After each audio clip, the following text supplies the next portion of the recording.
Hello बच्चों। Good evening sir. Hello sir, good evening sir. Good evening sir. Good evening. Good evening बेटा।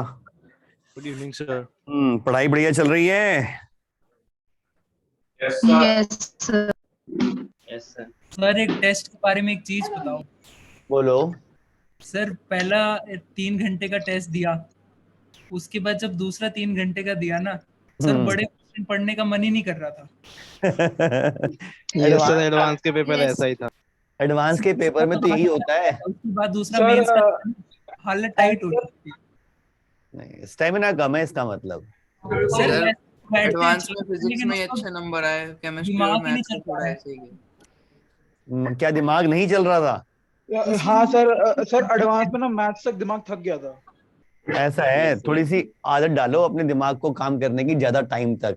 एक sitting जो है कम से कम 3 घंटे की रखा करो। सर 3 घंटे की सर, लेकिन सुबह 10 बजे टेस्ट दे रहे थे सर, रात के 7 बजे तक हम लोग थक गए थे सर, उससे दिमाग ना थोड़ा चलना बंद। कल तो 7 घंटे की सिटिंग हो गई एक साथ। तो मेरा तो अगले दिन पेपर भी था केमिस्ट्री का। तो कोई बात नहीं, बट ये तो रहेगा बेटा, एडवांस के पेपर तो दिन में 2 होंगे होंगे, तो आदत तो डालनी पड़ेगी कि एक पेपर दिया फिर यस दोबारा से उतना ही दिमाग फिर से लगाना है। तो अभी से कोशिश करोगे तभी जाके वहां। एडवांस का तो एक ही पेपर था। हाँ मेंस नहीं, का एडवांस का पेपर था, लेकिन एडवांस के दिन जब एक्चुअल में एडवांस का पेपर होगा उसमें तो एक दिन में 2 पेपर होंगे। अच्छा, एडवांस लेवल का एक ही पेपर था क्या?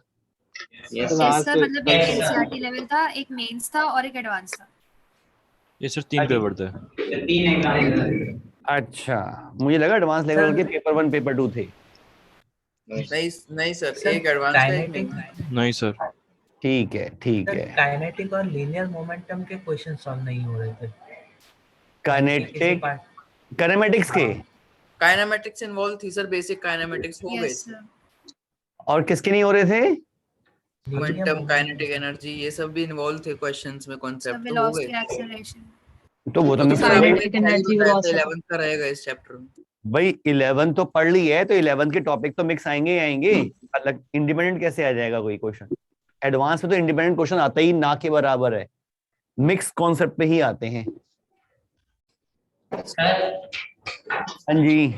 सर अभी मैथ्स का एडवांस का पेपर तो ऐसा था कि सवाल पट्टी मतलब सॉल्यूशन नहीं आ रहे थे, फिजिक्स के फिर भी आ रहे थे। सर आसान बनाए थे अब मुश्किल था। नहीं, ठीक ठाक लेवल था बेटा, बहुत आसान नहीं था, एक ही लेवल था। जी सर। चलो आगे पढ़े फिर। हमें सब मिलेगा वापस। लेकिन पेपर देके मजा आया।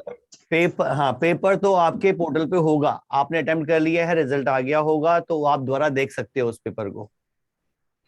सर बस एक सजेशन है सर, वो पेपर में थोड़ा हाईएस्ट मार्क्स भी पता होने चाहिए ना।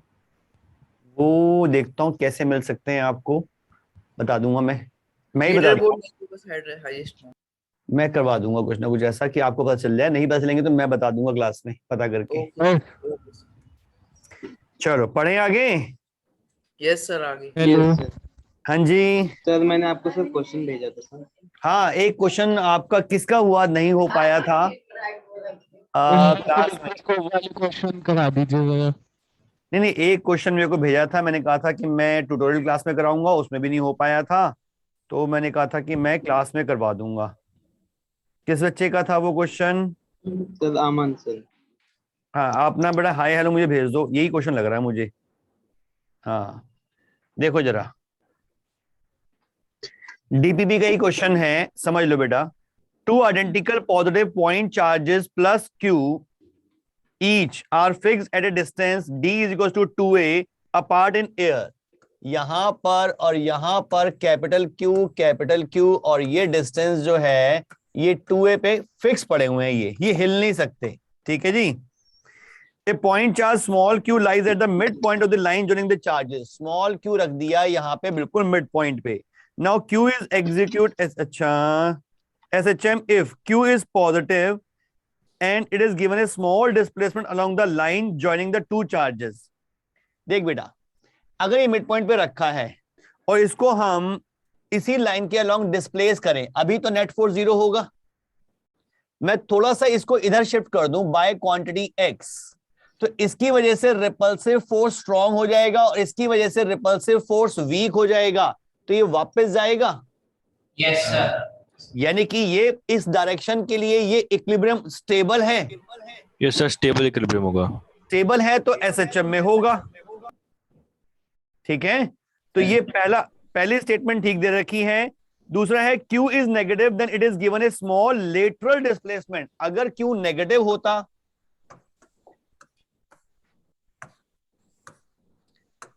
अगर ये स्मॉल q नेगेटिव होता तो इसे ऊपर की तरफ अगर मैं x भेजूं तो ये भी अट्रैक्ट करेगा, ये भी अट्रैक्ट करेगा, वापस ले आएगा, फिर से SHM में आ जाएगा। Yes sir. If the frequency of oscillations are NA and NB, इसमें NA और इसमें NB oscillation SHM की फ्रीक्वेंसी है, तो मुझे कैलकुलेट करना है √2 NA अपॉन NB की वैल्यू। तो पहले मुझे दोनों SHM की फ्रीक्वेंसी निकालनी पड़ेगी। Yes sir.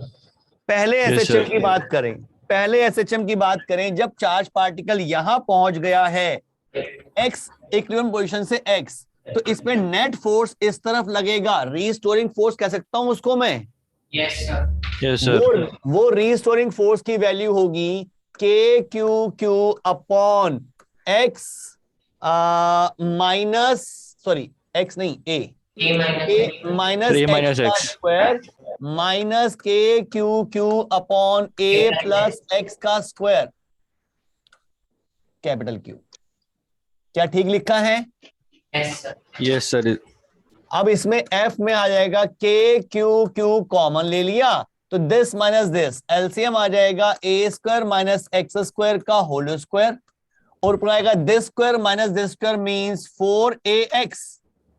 Yes sir. ठीक, अब x को मैं a के कंपैरिजन में नेग्लेक्ट कर रहा हूं इस कंडीशन के साथ कि x a से बहुत छोटा है, तो ये पार्ट A² यानी कि a की पावर 4 बन जाएगा।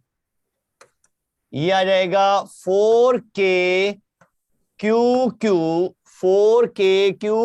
Upon A³ x। Yes sir. देखो सब ठीक लिखा है। Yes sir. एक ए कैंसिल भी कर दिया।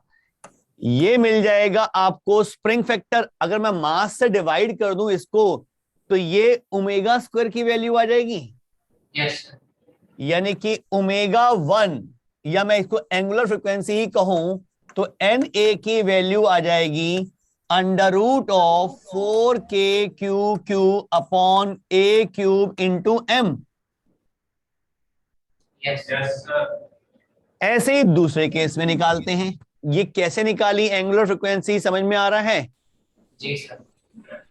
दूसरे केस में जब स्मॉल q यहां पर है तो फोर्स इधर और इधर लगेंगे, और ये एंगल मैं मान लेता हूं थीटा का है, तो इधर जो फोर्स लगेगा वो लगेगा KQQ डिस्टेंस स्क्वायर, डिस्टेंस हो जाएगा x और ये a, x² प्लस A² के अंडर रूट का स्क्वायर, और नेट रीस्टोरिंग फोर्स जो होगा इसका 2 टाइम्स इंटू कॉस थीटा वाला कंपोनेंट।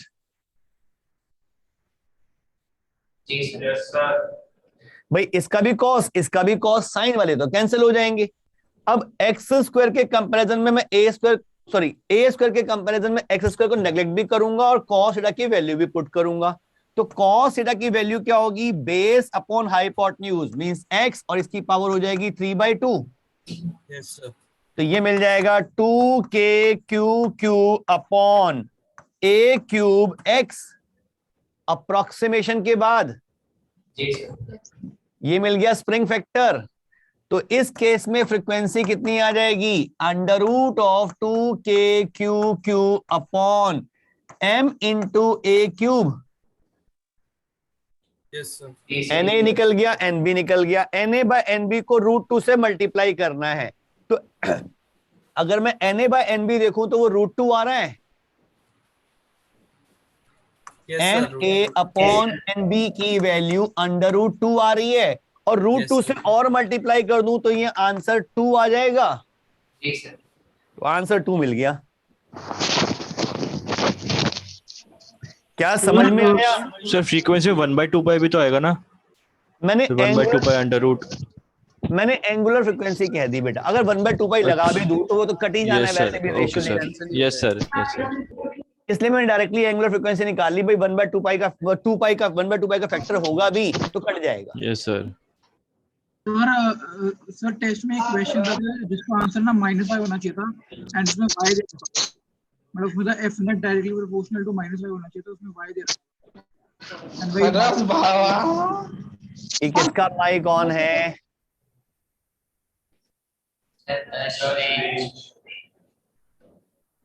बेटा उसमें y और -y दोनों ऑप्शंस थे।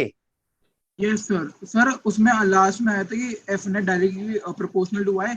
आंसर जब ये क्वेश्चन लास्ट टेस्ट में आया था तो आपने कहा था कि इसका आंसर ना -5 होगा क्योंकि हम f net से कंपेयर कर रहे हैं, तो लेकिन अब की बार इसका आंसर y गिवन था।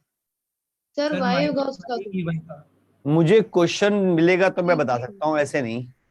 सर वो आपने डीपीपी मतलब जो क्लास हुई थी उसमें भी करवाया था, वो y होगा। मैंने बताया होगा फिर उसमें तो बिल्कुल। सर ट्यूटोरियल क्लास में था, आपने उसे समझाया नहीं था, तो उसका बस अच्छा। आंसर हो गया था। अच्छा अच्छा, वो अगर फोर्स और y की डायरेक्शन अपोजिट आ रही है तो -y आएगा, अगर सेम आ रही है तो +y आएगा। वो सेम आ रही थी या अपोजिट आ रही थी? सर सेम आ रही थी। अगर सेम आ रही थी तो फिर +y होना चाहिए, फिर -y क्यों होना चाहिए? सर वो एसएचएम का क्वेश्चन तो उसमें फोर्स नेट पूछा हुआ था, तो -y ही आ रहा था वो। हाँ, नेट फोर्स तो फिर -y होगा अगर SHM है तो। आपको भेज दिया मैंने। है बेटा? सर आपको भेज दिया मैंने, आप एक बार बस आपको मैं इसका सॉल्यूशन भी भेज देता हूँ। कोई सॉल्यूशन की जरूरत नहीं है, क्वेश्चन देख लेते हैं एक मिनट। क्वेश्चन है the two charges each of q are kept at -a and a on the x-axis. A particle of mass m and charge q/2 is placed at the origin. If the charge q0 is given a small displacement y very less than along the y-axis, the net force acting on the particle is proportional to. अच्छा, तो ये दोनों हैं positive charge, sir दो negative है, वो एक बीच में पॉजिटिव रखा। equal q captain this a particle mass and charge this placed at the origin. If q0 is given as, लेकिन यहाँ लिखा तो नहीं हुआ कुछ पॉजिटिव नेगेटिव। सर तीनों सेम ही है ना? तीनों सेम दे रखे हैं। ये कहाँ लिखा कि ये SHM है? इस क्वेश्चन में कहाँ लिखा कि ये SHM है? क्या कर रहे हो तुम यार? इसमें लिखा है two charges each equal to q are kept at. भाई ये x एक्सेस ये y एक्सेस -a और +a की पोजीशन पे q चार्ज रख दिया, उसने ये कहा। फिर उसने कहा A particle of mass m and charge q0 is equals to q/2 is placed at the origin. यहां रखा q/2। अगर ये पॉजिटिव है तो ये भी तो पॉजिटिव होगा, q की फॉर्म में ही तो है, और अगर ये नेगेटिव है तो ये भी नेगेटिव होगा। अलग साइन कैसे हो जाएगा? कहीं तो नहीं लिखा पॉजिटिव नेगेटिव। सर कोई और क्वेश्चन में ये नेगेटिव मैं लिखा। फोर्स की बात कर रहा हूँ, जो force directly proportional to -y होगा। एक मिनट सुन लो जरा, जबरदस्ती -y नहीं करना हमें। is placed at the origin if charge q0 is given a small displacement. अगर मैं इस q0 q/2 को यहां ले आऊं तो इसकी वजह से फोर्स इधर और इसकी वजह से फोर्स इधर लगेगा, तो नेट फोर्स तो ऊपर लगेगा। तो net force negative y direction में कहां आ रहा है? पिछले टेस्ट में उसकी वैल्यू चेंज थी इसलिए -y आ रहा था। है बेटा? पिछले टेस्ट में उसकी वैल्यू माइनस में थी इसलिए -y आंसर आ रहा था। हाँ, अगर ये नेगेटिव में होता तो फोर्स नीचे लगता। हाँ, अगर ये नेगेटिव में होता तो फोर्स नीचे लगता, तब मैं -y कहता। अभी तो मैं कहूंगा F net is proportional to y, -y नहीं कहूंगा, ये SHM में तो आएगा ही नहीं, ये तो निकल जाएगा ऊपर। सर ये तो प्रोपोर्शनल टू y भी नहीं होगा। प्रोपोर्शनल टू y तब होगा when y is very less than a, otherwise नहीं। डायरेक्शन तो नीचे थी ना। और उसने क्वेश्चन में लिखा है ये कंडीशन दे रखी है बेटा, ये कंडीशन क्वेश्चन में दे रखी है। तो मैं एक है बेटा, फोर्स की डायरेक्शन क्या चीज? फोर्स की डायरेक्शन नीचे है ना सर, अट्रैक्ट कर रहा है वो। अट्रैक्ट क्यों करेगा? ये भी पॉजिटिव ये भी पॉजिटिव, अट्रैक्ट क्यों कर देगा भाई? -q/2 है वो। मेरे पास जो क्वेश्चन आया है उसमें माइनस क्यों नहीं है? मैं अट्रैक्ट क्यों करवा दूं उसको? चार्जेस सेम साइन के हैं, अट्रैक्शन क्यों होगा? ये क्वेश्चन बेटा कल के टेस्ट का है क्या? सर इस क्वेश्चन के सॉल्यूशन में -q/2 गिवन है, आपको मैंने सॉल्यूशन भी भेज दिया। इसके क्वेश्चन के सॉल्यूशन में -q/2। हाँ, सॉल्यूशन में -q/2 लिखा हुआ है, तो उसमें लिखा भी -y होगा, फिर लिखा y हुआ है। बट सर इन्होंने आंसर फिर q मतलब q गिवन है सर आंसर। आंसर जो दे रखा होगा भाई, जो क्वेश्चन दे रखा है, मैं सॉल्यूशन मान लूं गलत है, हमें जो क्वेश्चन मिला एग्जाम में उसके अकॉर्डिंग तो आंसर ये आना चाहिए, -y नहीं आना चाहिए। Okay sir. क्वेश्चन मेरे को एग्जाम में मिला तब सॉल्यूशन तो मेरे पास नहीं था, तो मैंने तो क्वेश्चन के अकॉर्डिंग करूंगा, तो मैं तो ये लिखूंगा आंसर में। सॉल्यूशन में गड़बड़ कर रखी है वो ठीक करवा दूंगा मैं। -q/2 कहां से लिख दिया, और लिख भी दिया तो फिर +y क्यों लिख दिया? हाँ जी सर, एक क्वेश्चन था वो लीड इलेक्ट्रोस्कोप वाला, उसमें सर एक में दिया हुआ था कि +20 कूलम में डिस्प्लेसमेंट जो है कॉइल की वो 5 डिग्री है, और उसमें -40 कूलम में शायद वो 90 डिग्री। तो मैंने आपको भेजा है फोन आपके व्हाट्सएप पे, एक बार देख लीजिए वो कैसे होगा। तो दो वैल्यू आ रही है उसके बीच में, एक मेरे 7 डिग्री पास और एक 11 डिग्री। मेरे पास अभी क्वेश्चन पहुंचा नहीं है सर। अच्छा निकिता, इस क्वेश्चन में कोई दिक्कत है? Yes sir. अभी करता हूं। और सर एक मिनट, आप जो क्वेश्चन कह रहे हो, क्वेश्चन कहां से स्टार्ट हो रहा है बेटा? वो सर वो पैसेज है ऊपर गिवन, और मेन क्वेश्चन चाहिए ऊपर सर पैसेज था लीड फॉर इलेक्ट्रोस्कोपी। मेरे पास कोई मैसेज हाय सर लिखा है आपने बाद में? नहीं सर आपने देख लिया, मेरे पास स्क्रीन आ गया। जो अभी खोला था वही था क्या? Yes sir. एक मिनट, ये क्वेश्चन जो स्टार्ट हो रहा है वो लिखा है the angle of deflection in static equilibrium. ये यस सर यही है। The angle of deflection in static equilibrium in an indicator of the amount of charge on the charge body when a +20। अच्छा अब सुन ले बेटा, किसी का माइक ऑन है बंद कर दें। The angle of deflection in the static equilibrium is an indicator of the amount of charge on the charge body when a +20 coulomb rod is touched to the knobs. The deflection of the leaves was 5 degree. When an identical rod of -40 coulomb is touched, the deflection was found to be 90 degree. If an identical rod of +30 coulomb is touched, then the deflection may be। तो इनके बीच में कुछ होना चाहिए, 5 और 90 के बीच में कुछ कितने ऑप्शन दे रखे थे? एक 7 डिग्री था, एक 11 डिग्री था। एक 7 डिग्री, एक 11 डिग्री, और सर एक 0 डिग्री था और एक 2 डिग्री था। 0 डिग्री और 2 डिग्री तो होगा नहीं। Yes sir.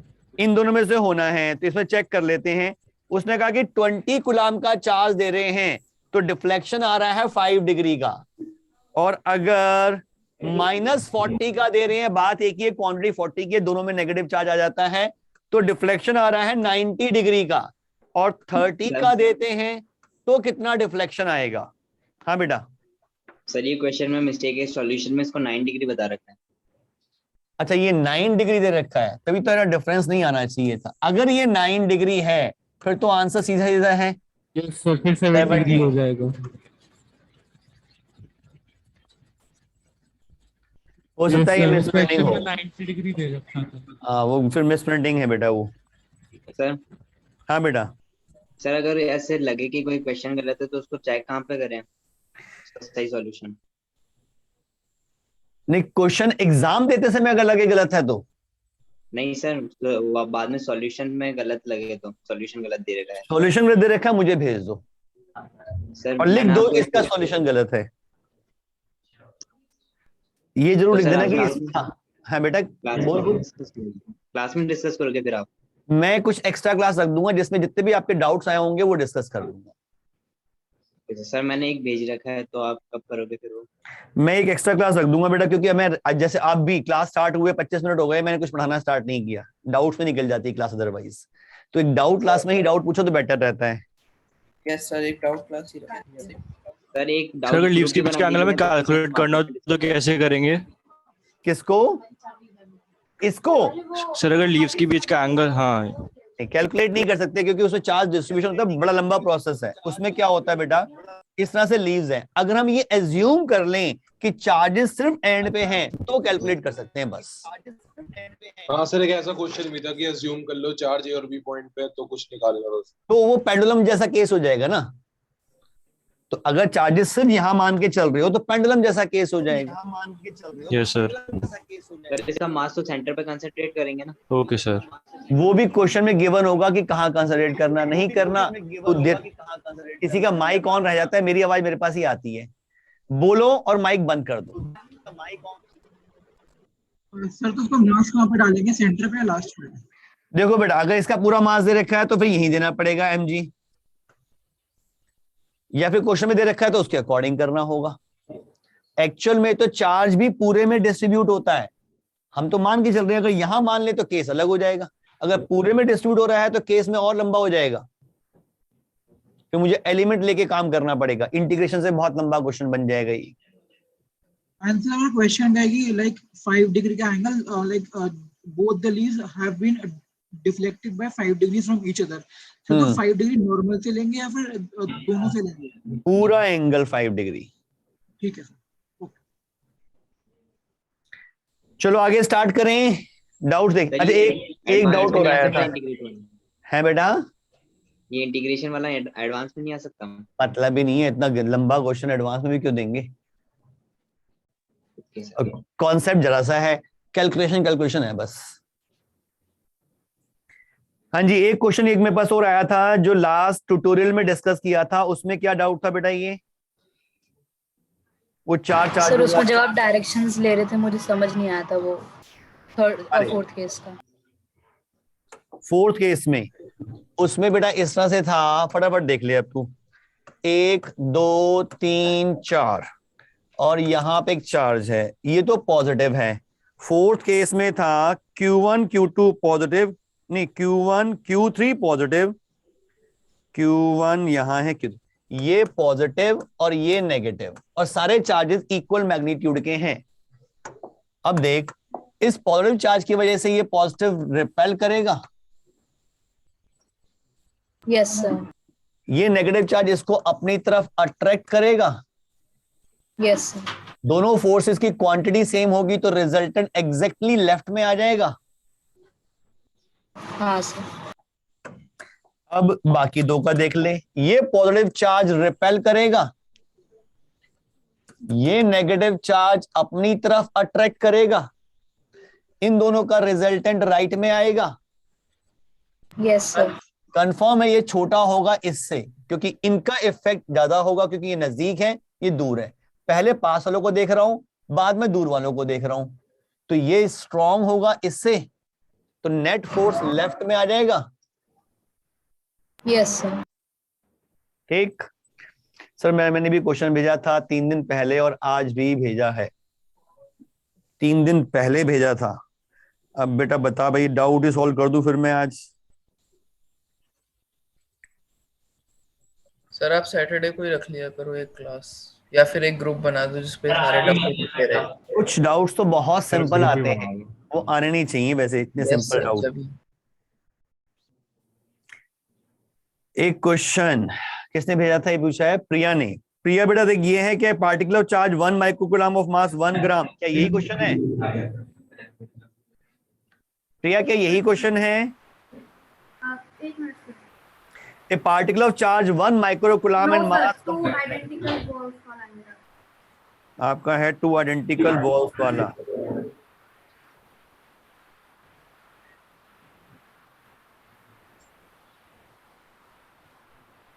ये तो इक्विलेटरल ट्रायंगल का आ गया। अब कैसे देखें भाई, हमारे इतने डाउट्स आते हैं, इतने डाउट्स आते हैं, इतने डाउट्स आने नहीं चाहिए वैसे। आप दूसरी क्लास में बता दीजिए। सर आप एक ग्रुप ही बना दीजिए जिसमें अरे, सारे एक दूसरे को इकट्ठा आज solve पढ़ करके लेते हैं, बहुत हो जाए। 5 एक और भेज दिया हार्दिक ने, 5 balls number 1 to 5 are suspended using पढ़ लेते हैं आज। ये तो पढ़ सर ले। आपने करा रखा ये है। तो सर्च कर रखा मेरा है पढ़ा question। दो। आज पढ़ते हैं, एक डाउट क्लास रखेंगे जिसमें सिर्फ डाउट्स होंगे। आज पढ़ लो आगे का। अगली क्लास कोई एक क्लास रख दूंगा, डाउट क्लास एक्स्ट्रा, उसी में अपने डाउट्स पूछना बेटा। सुबह के टाइम पे क्लास कल रखवा तो नहीं, लास्ट क्लास में हमने डाइपोल के बारे में बात की थी और डाइपोल के 2 केसेस किए थे कि डाइपोल की एक्सियल लाइन पे इलेक्ट्रिक फील्ड निकाली थी और डाइपोल की इक्वेटोरियल लाइन पे इलेक्ट्रिक फील्ड निकाली थी। वो दोनों रिजल्ट्स याद हैं सबको? Yes sir. डाइपोल की एक्सियल लाइन पर अगर मैं लेके चलता हूं कि R is very very greater then A, तो डाइपोल की एक्सियल लाइन पर इलेक्ट्रिक फील्ड इक्वेटोरियल लाइन के कंपैरिजन में डबल आ रही थी और अपोजिट डायरेक्शंस में थी वो। Yes sir. अब उसका थर्ड केस, C केस जरा नोट कर लो कि अगर मुझे एक शॉर्ट डाइपोल दे रखा है -q + q डिस्टेंस 2a, छोड़ो सीधा दे देते हैं डाइपोल। एक डाइपोल दे रखा है जिसका डाइपोल मोमेंट P डायरेक्टली दे रखा है शॉर्ट डाइपोल, मींस ऑलरेडी उसके बीच का डिस्टेंस बहुत छोटा हम लेके चल रहे हैं और उस डाइपोल की वजह से किसी ऑर्बिट पॉइंट A पर मुझे इलेक्ट्रिक फील्ड निकालनी है। थोड़ा सा डायग्राम नीचे बना दूं जिससे मुझे ऊपर वेक्टर बनाने में आसानी हो। ये मैंने ले लिया एक डाइपोल जिसकी डायरेक्शन इधर है P वेक्टर और उससे R के डिस्टेंस पे यहां एक पॉइंट है जहां पे इलेक्ट्रिक फील्ड निकालनी है। अब ये A पॉइंट कहां है? ये तो पता है कि इसके मिड पॉइंट से R के डिस्टेंस पे है। मैंने मान लिया कि ये एंगल थीटा का है। ध्यान रखना डाइपोल की डायरेक्शन मैंने यहां पे राइट में ली है, मींस नेगेटिव चार्ज इधर होगा और पॉजिटिव चार्ज इधर होगा, तभी ऐसी डायरेक्शन होगी। इस डाइपोल की वजह से मुझे इस A पॉइंट पे इलेक्ट्रिक फील्ड निकालनी है। एक तरीका तो लेंदी कि पहले +q की वजह से निकालो, फिर -q की वजह से निकालो, फिर उनका रिजल्टेंट। टाइम लगेगा ज्यादा क्योंकि डिस्टेंसेस निकालने में भी आपको अच्छी खासी मेहनत करनी पड़ेगी। उससे आसान एक लॉजिक, जो P है, जो डाइपोल मोमेंट है, वो भी तो एक वेक्टर क्वांटिटी है। मैं उस वेक्टर को ही रिजॉल्व कर देता हूं 2 कंपोनेंट्स में। P का एक कंपोनेंट इस लाइन के अलोंग जो आएगा वो P cos थीटा का आएगा और इसके परपेंडिकुलर जो आएगा इस तरफ वो P sin थीटा का आ जाएगा, तो ये P हट जाएगा। इस P को इसके 2 रेक्टेंगुलर कंपोनेंट्स में रिजॉल्व कर दिया। मुझे A पॉइंट पे इलेक्ट्रिक फील्ड चाहिए due to this dipole whose dipole moment is P। लेकिन अब मैं क्या करूंगा, उस P की बजाय ये P cos थीटा की वजह से अलग से निकाल लूंगा, P sin थीटा की वजह से अलग से निकाल लूंगा और उन दोनों का रिजल्टेंट ले लूंगा, तो भी आंसर वही आना चाहिए। भाई एक बड़े सिस्टम की वजह से मुझे यहां पे इलेक्ट्रिक फील्ड निकालनी थी। मैंने कहा बड़े सिस्टम में पहले इस पार्ट की वजह से निकाल लो, फिर बाकी पार्ट की वजह से निकाल लो, उनका वेक्टर सम कर दो। क्या ये बात ठीक? अब देखो, पहला डाइपोल ले रहा हूं मैं जिसका dipole moment P cos theta का है। अगर मैं P cos थीटा वाले डाइपोल को ध्यान से देखूं तो ये A पॉइंट उस डाइपोल की एक्सियल लाइन पर है। ये A पॉइंट उस डाइपोल जिसका dipole moment P cos theta का है। ये आगरा से बार बार माइक क्यों ऑन हो रहा है? कुछ पूछना है बेटा? तो माइक ऑफ रखो, जब मैं पूछूं तब जवाब देने के लिए माइक ऑन करो, वरना शोर आता है बार बार। अगर मैं P cos थीटा वाला डाइपोल देख रहा हूं तो ये A पॉइंट उस डाइपोल की एक्सियल लाइन पे है और किसी डाइपोल की वजह से उसकी एक्सियल लाइन पे इलेक्ट्रिक फील्ड का फॉर्मूला मेरे पास है, तो मैं डायरेक्टली वो फॉर्मूला यूज कर सकता हूं। तो यहां हम लिखेंगे लेट, ये एग्जाम में लिखने का तरीका, let E1 be the electric field at A due to the dipole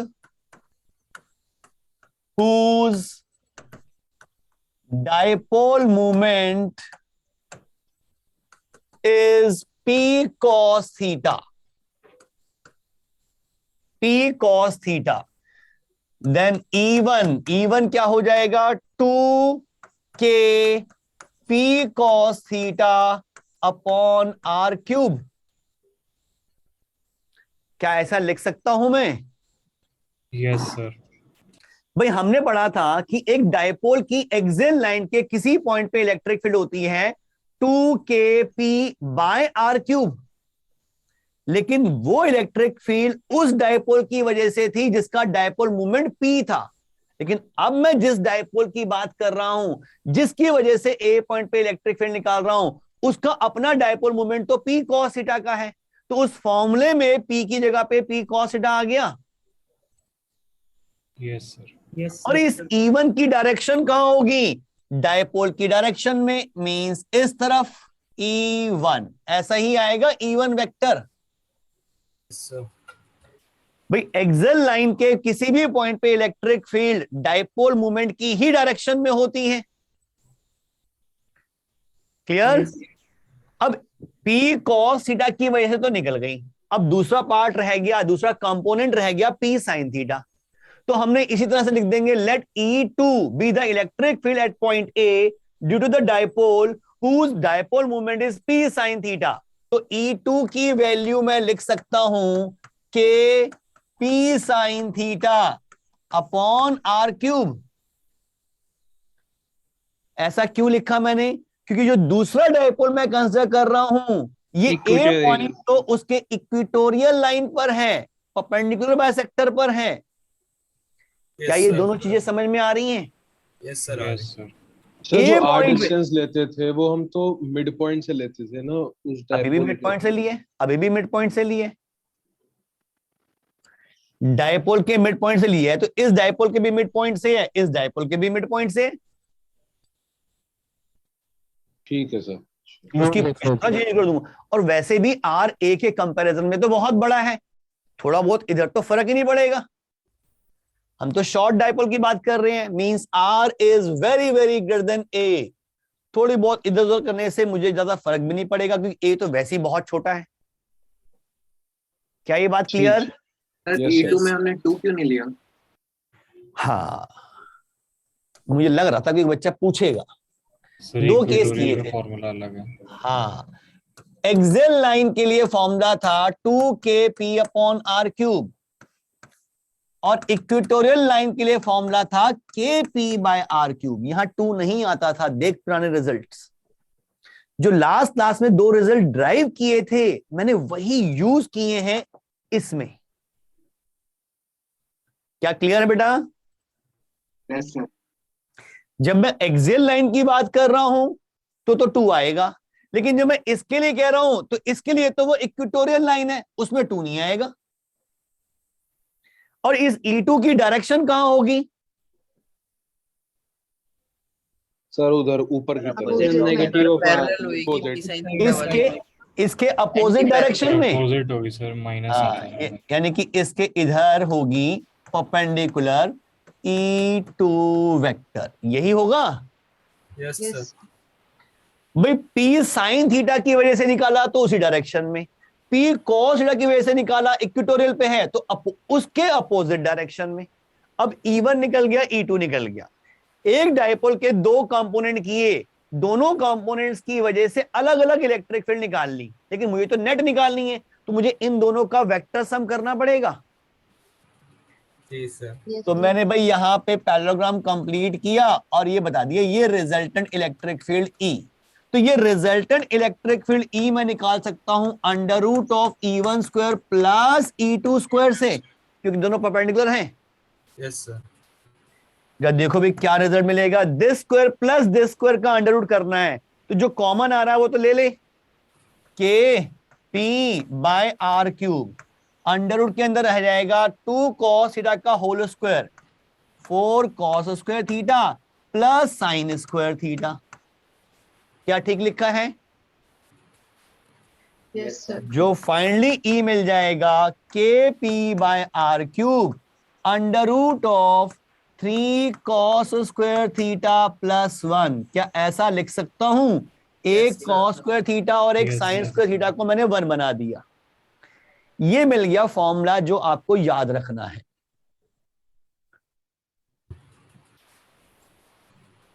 चलिए याद रखना है, बिल्कुल याद करना है, ये फॉर्मूला इसकी जरूरत पड़ सकती है। और इसी से वो 2 रिजल्ट जो आपने पहले बनाए हैं वो भी ड्राइव हो जाएंगे। भाई कहा जाए कि एक्सेल लाइन पे निकालो, अगर मुझे एक्सेल लाइन पे चाहिए तो थीटा 0 चाहिए, थीटा को, हाँ थीटा को 0 पुट करो तो 2kp/r³ आ जाएगा। और अगर इक्वेटोरियल पे चाहिए तो थीटा 90 चाहिए, थीटा को 90 पुट करो तो ये 0 हो जाएगा, मींस kp/r³ आ जाएगा, 1 ही बचेगा बस। तो ये जनरल रिजल्ट मिल गया। मींस किसी आइडियल डाइपोल, शॉर्ट डाइपोल की वजह से किसी भी पॉइंट पे इलेक्ट्रिक फील्ड चाहिए, इस फॉर्मूले से निकाल सकते हो। लेकिन ये फॉर्मूला तो सिर्फ मैग्नीट्यूड दे रहा है, इलेक्ट्रिक फील्ड तो वेक्टर क्वांटिटी है, तो मुझे डायरेक्शन भी ध्यान रखनी है भाई, किस तरफ। इलेक्ट्रिक फील्ड की क्वांटिटी तो मिल गई, कहां पर है, किस डायरेक्शन में है ये तो बताओ। तो उसके लिए वही पुराना 11th का वेक्टर के फॉर्मूले। मान लिया कि ये वेक्टर इस आर वेक्टर के साथ ये वाला एंगल अल्फा बना रहा है, ये एंगल है अल्फा, तो मैं कह सकता हूं, यहां लिख रहा हूं बेटा, tan अल्फा की वैल्यू, ध्यान से देखो, तो tan अल्फा की वैल्यू E2/E1 होगी, परपेंडिकुलर अपॉन बेस। यस जरा E2 को E1 से डिवाइड करो, क्या मिलेगा? इनको डिवाइड करें अगर मैं E2/E1 निकालूं, दिस अपॉन दिस, तो kp/r³ तो कट जाएगा, ऊपर आएगा sin theta, 2 tan theta. Yes tan θ/2। अच्छा E2 है। तो ये आएगा 1/2 tan थीटा, यानी कि tan alpha is equals to half tan theta. ये रिजल्ट भी ध्यान रखना है, जो नेट इलेक्ट्रिक फील्ड की डायरेक्शन बताने में हेल्प करेगा। क्योंकि अगर अल्फा मिल गया तो डायरेक्शन बता सकता हूं किधर है, रेडियस वेक्टर के साथ इतने एंगल पर इलेक्ट्रिक फील्ड है। क्या ये बात क्लियर? सर आर का भी वो वेक्टर लेके उसको भी सॉल्व कर सकते हैं ना, अगर डाइपोल को ना करे तो एक और तरीके। आर को वेक्टर बना के, मतलब ये जो ए है इसके वेक्टर रिजॉल्व करके भी तो सॉल्व कर सकते हैं ना, डाइपोल को सॉल्व ना करे तो। नहीं बेटा, उससे नहीं कर सकते। अब समझ के क्यों नहीं कर सकते। क्वेश्चन में हमें उसी पॉइंट की पूछी है। हाँ, मैं ये वेक्टर है पी वेक्टर, आपको यहां पे इलेक्ट्रिक फील्ड निकालनी है, आपने कहा जी ये आर वेक्टर है। अब आर वेक्टर को इधर और इधर रिजॉल्व कर दो, तो क्या आपको यहां और यहां इलेक्ट्रिक फील्ड चाहिए? अरे इलेक्ट्रिक फील्ड वेक्टर सम कर ले फाइनल रिजल्ट। भाई यहाँ की इलेक्ट्रिक फील्ड और यहाँ की इलेक्ट्रिक फील्ड का वेक्टर सम यहाँ की इलेक्ट्रिक फील्ड आएगा, ये किसने कह दिया? और आप क्या कर रहे हो, इसकी वजह से यहां भी निकाल रहे हो, इसकी वजह से यहां भी निकाल रहे हो, और यहाँ की इलेक्ट्रिक फील्ड का रिजल्टेंट यहां कह रहे हो। क्यों? मेरे पास तो कोई लॉजिक नहीं है। आप सुपरपोजिशन प्रिंसिपल कहो कि यहाँ पे बहुत सारे चार्जेस दे रखे हैं, Q1, Q2, Q3, Q4, Q5, ठीक है, और यहाँ पे इलेक्ट्रिक फील्ड निकालनी है, तो पहले Q1 की वजह से निकालते हो, फिर Q2 की वजह से, फिर Q3 की वजह से, फिर उन सबका वेक्टर सम करते हो, या ऐसा करते हो कि इनकी वजह से पहले यहां निकाल लेता हूं, फिर इनकी वजह से यहां निकाल लेता हूं, उनका वेक्टर सम कर दूंगा तो यहां निकल जाएगी। क्या ऐसा पॉसिबल है? नहीं, लॉजिकली ठीक नहीं है। आर वेक्टर को रिजॉल्व करके क्या फायदा होगा? वो तो पोजीशन ही चेंज कर दिया आपने, किसी और पोजीशन पे इलेक्ट्रिक फील्ड निकाल रहे हो, और उन दो पोजीशन की इलेक्ट्रिक फील्ड का रिजल्टेंट यहां होगा, पता नहीं, मैं नहीं कह सकता ऐसा कुछ। क्या ये बात क्लियर? Yes sir.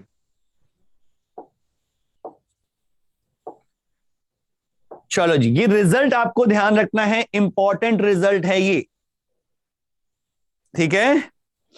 अब इसमें बेस कुछ क्वेश्चंस देखें, फिर थोड़ा डाइपोल में भी हमें थोड़ी सी मास्टरी करनी पड़ेगी।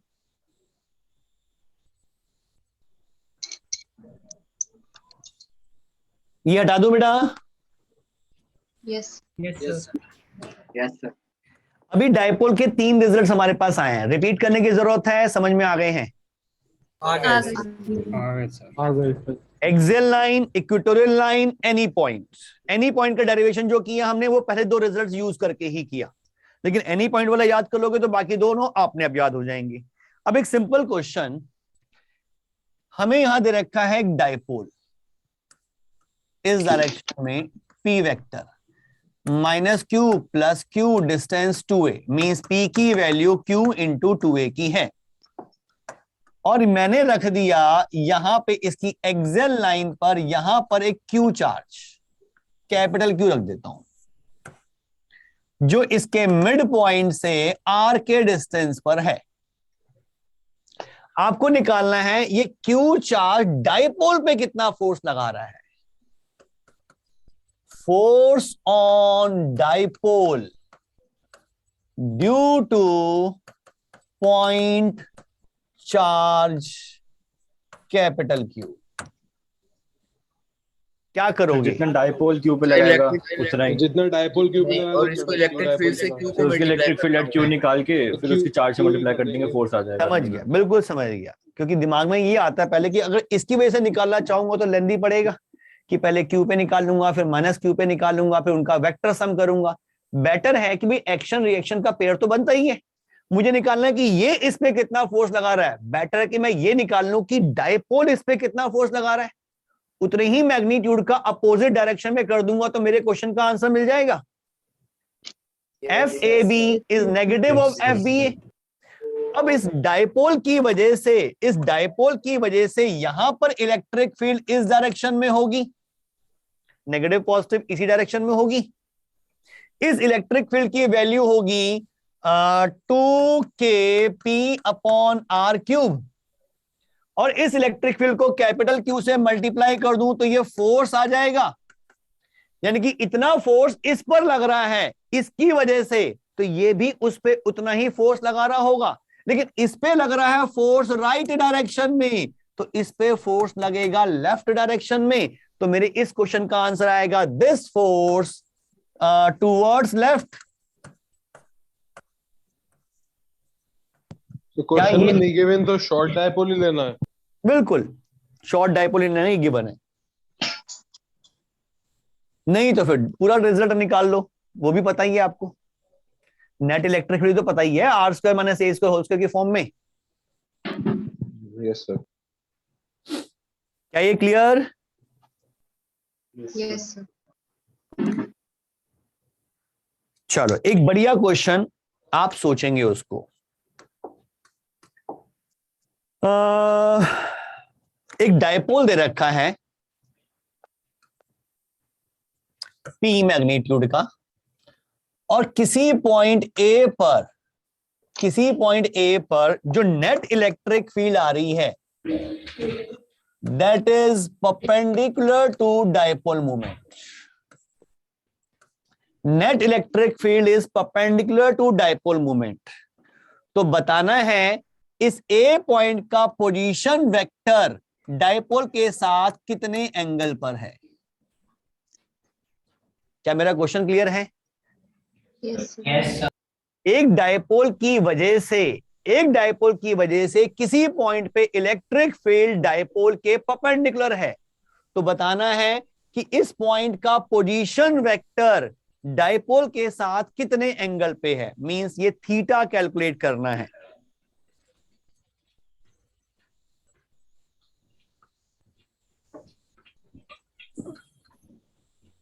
जल्दी से निकालें आंसर। कुछ नहीं है, अगर आपको वेक्टर्स याद हैं तो बहुत आसान है।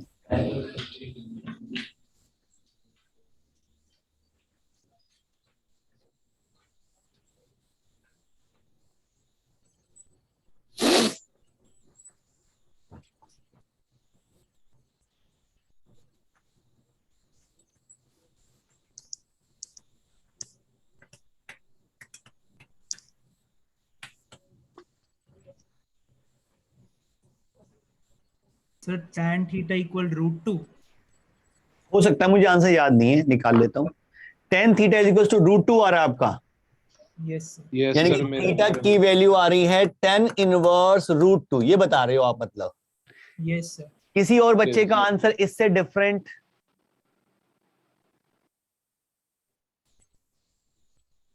यही आ रहा है। किसी और का कोई answer?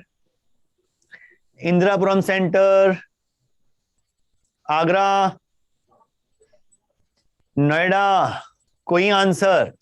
Sir same answer. Same answer. चलो देखें भाई, अगर मैं देखता हूं कि ये एंगल थीटा है और ये एंगल मैं अल्फा मान लूं और मुझे पता है कि ये थीटा है, कॉरस्पॉन्डिंग एंगल, तो थीटा प्लस अल्फा क्वेश्चन के अकॉर्डिंग 90 डिग्री है। ठीक, क्वेश्चन के अकॉर्डिंग थीटा प्लस अल्फा 90 है, लेकिन मुझे यह भी पता है कि tan alpha is half tan theta. Net electric field का रेडियस वेक्टर के साथ एंगल अल्फा अगर है तो tan alpha half tan theta के इक्वल होगा। मुझे थीटा कैलकुलेट करना है तो अल्फा को हटा दूं यहां से, अल्फा इज 90 माइनस थीटा, तो ये हो जाएगा tan of 90 degree minus theta is equal to half tan theta. tan 90 minus theta means cot theta is equal to 1/2 tan theta. Cot को उधर ले जाऊंगा तो बन जाएगा tan स्क्वायर थीटा और 2 लेफ्ट में आएगा 2, तो थीटा की वैल्यू बिल्कुल ठीक आ रही है, tan इनवर्स ऑफ √2। क्या सबको क्लियर है ये? क्या ये क्वेश्चन क्लियर? यस। अब देखो थोड़ा डायपोल के बारे में और बात करें। अभी तो हमने डायपोल सिंपल लिया और उसकी वजह से किसी भी पॉइंट पे हम इलेक्ट्रिक फील्ड आराम से निकाल सकते हैं, उसका मैग्नीट्यूड भी और डायरेक्शन भी। लेकिन कई बार सिचुएशन में एक से ज्यादा डायपोल्स रखे होते हैं, अगर पॉइंट की बात करें, पॉइंट चार्जेस की बात करें तो हमें उस सिस्टम का कई बार नेट डायपोल मूवमेंट निकालना होता है। तो एक बहुत सिंपल से एग्जांपल से स्टार्ट करते हैं। मान लो मेरे पास 3 चार्जेस दे रखे हैं,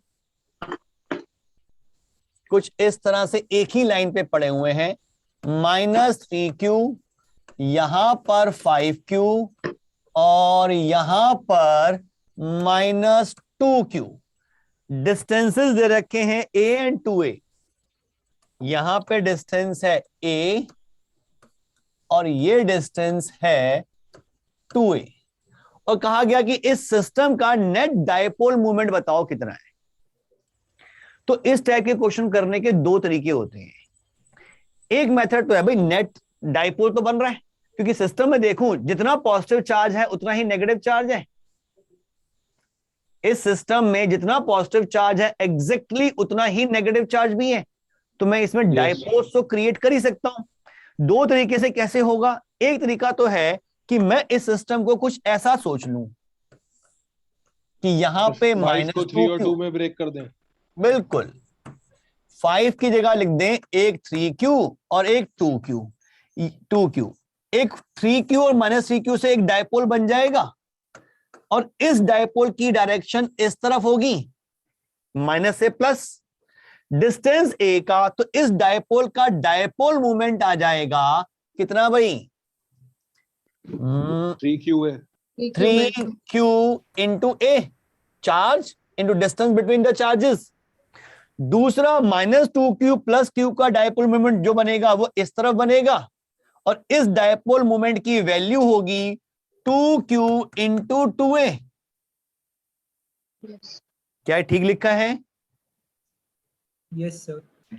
अब दोनों डायपोल मोमेंट्स अपोजिट डायरेक्शन में हैं, तो नेट डायपोल मूवमेंट का मैग्नीट्यूड इन दोनों का रिजल्टेंट होगा। इन दोनों का रिजल्टेंट 4qa और ये 3qa, मींस बड़ा ये है छोटा ये है, तो नेट आएगा qa का, और डायरेक्शन किस तरफ होगी? Towards left. क्या ये प्रोसेस समझ में आ रहा है? Yes.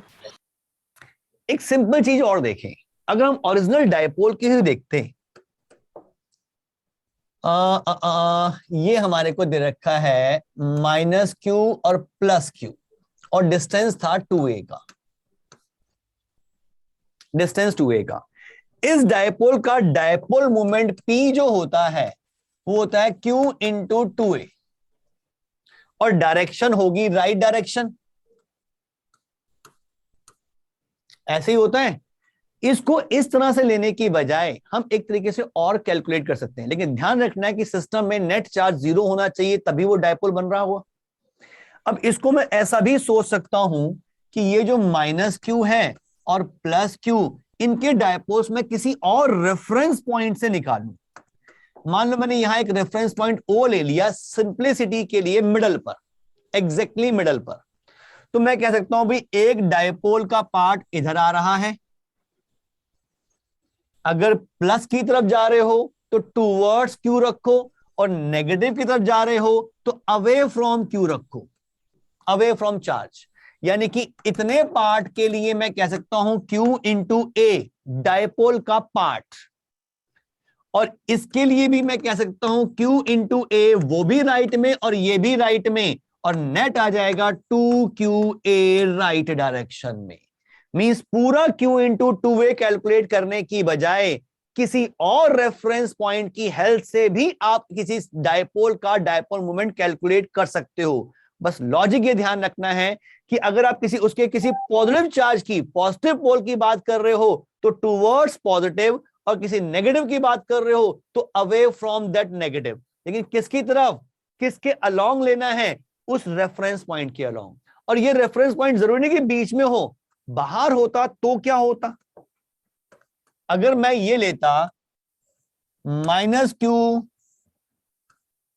Plus Q distance 2A, और पॉइंट रेफरेंस पॉइंट मैं यहां ले लूं, तो इसके रेफरेंस में देखूं मैं, अगर ये डिस्टेंस मैं x मान लूं, ये डिस्टेंस मैंने x मान लिया, किसी x डिस्टेंस में मैंने रेफरेंस पॉइंट ले लिया।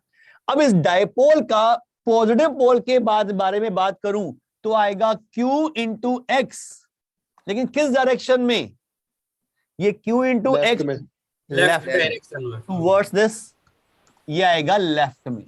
और अगर नेगेटिव की बात करूं तो ये आएगा Q into x plus 2A, किस डायरेक्शन में, राइट डायरेक्शन में, राइट डायरेक्शन में। Yes sir. इन दोनों का रिजल्टेंट अगर निकालूंगा फिर से Q इंटू 2A राइट में आ जाएगा।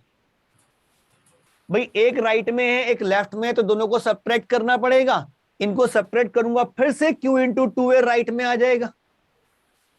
ऐसा भी कोई जरूरी, क्या ये बात समझ में आ रही है?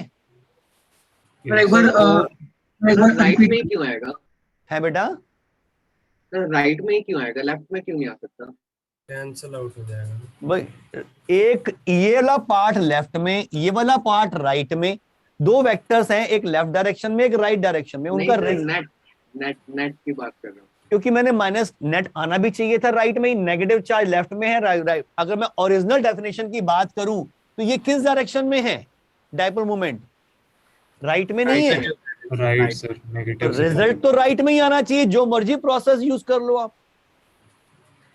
कोई भी प्रोसेस यूज कर लो, रिजल्ट तो सेम ही आना चाहिए। प्रोसेस चेंज करने से रिजल्ट थोड़ा चेंज हो जाएगा। Yes sir. सर ये जो भी आपने कराया इसमें मैथ्स तो समझ में आ गई, पर्पस नहीं समझ में आया।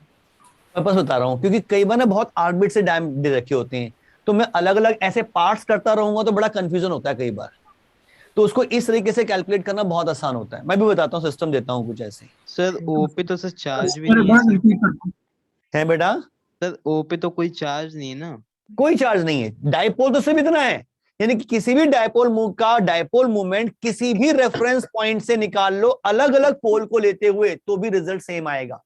और ये भी जरूरी नहीं कि वो पॉइंट उस डायपोल की लाइन पे ही हो, उस लाइन से अलग हटके मान लो। सर पोल कैसे बन रहे फिर? देख बेटा, ये -Q और ये +Q, इन्हें हम पोल्स ही कहते हैं, पॉजिटिव पोल नेगेटिव पोल।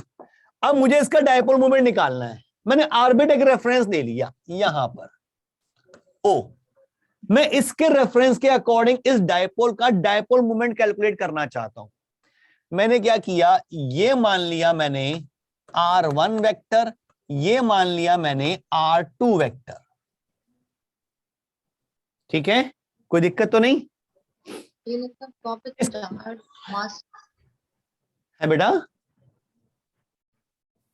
इस पे रेफरेंस पॉइंट पे दो इक्वल और अपोजिट चार्जेस मान के अज्यूम करके फिर सॉल्व कर लो। रेफरेंस पॉइंट पे तो कुछ नहीं है, नहीं सर, अगर ऐसा मान के सॉल्व करे तो डायपोल क्रिएट होके आंसर आ जाए। अपन क्या ने मान ऐसा के? assume कर लिया कि क्या मान वहाँ के? पे प्लस क्यू भी रख दिया और माइनस क्यू भी रख दिया। यहां पर हाँ कर सकते हैं, बिल्कुल कर सकते हैं। तो दो डायपोल ऐसे बन जाएंगे। वही सोचने का तरीका वही है, लेकिन आपको क्यों एज्यूम करो, डायरेक्टली लो, इसका डायपोल निकालो अलग से, इस पोल स्ट्रेंथ के अकॉर्डिंग इतने डायपोल को निकालो, इतने डायपोल को निकालो, उनका वेक्टर सम कर दो। ये वाला पार्ट जो है ये मिलेगा Q इंटू R1 वेक्टर इसी डायरेक्शन में, और दूसरा पार्ट मिलेगा Q into R2 vector negative, क्योंकि नेगेटिव चार्ज है तो माइनस R2 की तरफ आएगा। मुझे इसका वेक्टर सम करना है, मींस Q कॉमन ले लिया तो R1 vector minus R2 vector. अब देख, R1 vector minus R2 vector, क्या यही वेक्टर नहीं मिलेगा? R1 vector minus R2 vector यही वेक्टर होगा, यानी कि अल्टीमेटली इसका मैग्नीट्यूड Q इंटू 2a का ही आ जाएगा। क्या ऐसा कह सकता हूं? लेकिन फाइनल डायरेक्शन पॉजिटिव चार्ज की तरफ लेनी है। बड़ा कंफ्यूजन हो रहा है आपको। जो भी एक बच्चे ने बताया उससे सोचो तो आपको गलती होने के चांस नहीं रहेंगे। आप एज्यूम कर लो कि यहां पर एक Q चार्ज भी है और माइनस Q चार्ज भी है। एक्चुअली में तो यहां पे कोई चार्ज नहीं है, तो Q और माइनस Q दोनों मान लो तो जीरो हो गया। Yes sir. इस माइनस Q को देखो तो ये मिलेगा। Yes sir. अगर मैं माइनस Q और Q को देखूं तो यही मिलेगा, और इस प्लस Q और माइनस Q को देखूंगा तो ये मिलेगा। Yes sir. दोनों का वेक्टर सम कर दें तो सिस्टम का मिल जाएगा। Yes sir. क्या अब क्लियर है? यस सर, क्लियर है सर। अभी भी तो डायरेक्शन टुवर्ड्स राइट ही है ना। डायपोल मूवमेंट की डायरेक्शन जो है वो नेगेटिव से पॉजिटिव की तरफ होती है, नेगेटिव से पॉजिटिव की तरफ। ठीक। सर एक चीज नहीं समझ आई सर, सर ऐसे जो रेफरेंस पार्टिकल, जो हमारा रेफरेंस पॉइंट होता है सर, उस पर तो हम कोई पार्टिकल वहां पे है नहीं सर, तो फिर डाइपोल वहां पे कैसे क्रिएट हो रहा है, ये चीज समझ नहीं आ रही है। नहीं, वहां पे डाइपोल क्रिएट नहीं हो रहा है, डाइपोल तो जो दे रखा है वही है। मैंने अपनी तरफ से वहां पे Q और माइनस Q भी मान लिए, तो क्या कोई फर्क पड़ गया? डाइपोल तो वही है जैसे था। मैंने एक ही पॉइंट पे Q भी रख दिया और माइनस Q भी रख दिया। जैसे आपने यहाँ क्या किया था, यहाँ पे 5Q था तो उस 5 की जगह पे 2 मान लिए थे, 2Q एंड 3Q। कहीं पर कोई चार्ज नहीं है और मैंने वहां पे Q और माइनस Q दोनों मान लिए, तो क्या फर्क पड़ गया? बात तो वही है, जीरो ही है। क्या ये बात क्लियर? Yes sir. अब ये लॉजिक कहां पे आपकी हेल्प करेगा वो समझें। मान लो ये एक्स एक्सिस है और ये वाई एक्सिस, और आपको चार्ज का डिस्ट्रीब्यूशन कैसे दे रखा है भाई। यहां पड़ा हुआ है सपोज 2Q, यहां पड़ा हुआ है माइनस 3Q, यहां बना दो भाई 5Q। डिस्टेंस कुछ ले लेते हैं, ए सब बराबर ले लिए। अब कितना चार्ज हो गया टोटल? 7 प्लस 4Q का आ रहा है ये। तो मैंने क्या किया, यहां पर A डिस्टेंस पर माइनस 4Q भी रख दिया। ये चार चार्जेस अगर मैं देखता हूं, चारों का सम जीरो है। Yes sir. यानी कि ये सब मिलके कुछ पर्टिकुलर डायपोल्स तो बना रहे होंगे। अब आपसे पूछ ले भाई इसका डायपोल मोमेंट निकालो।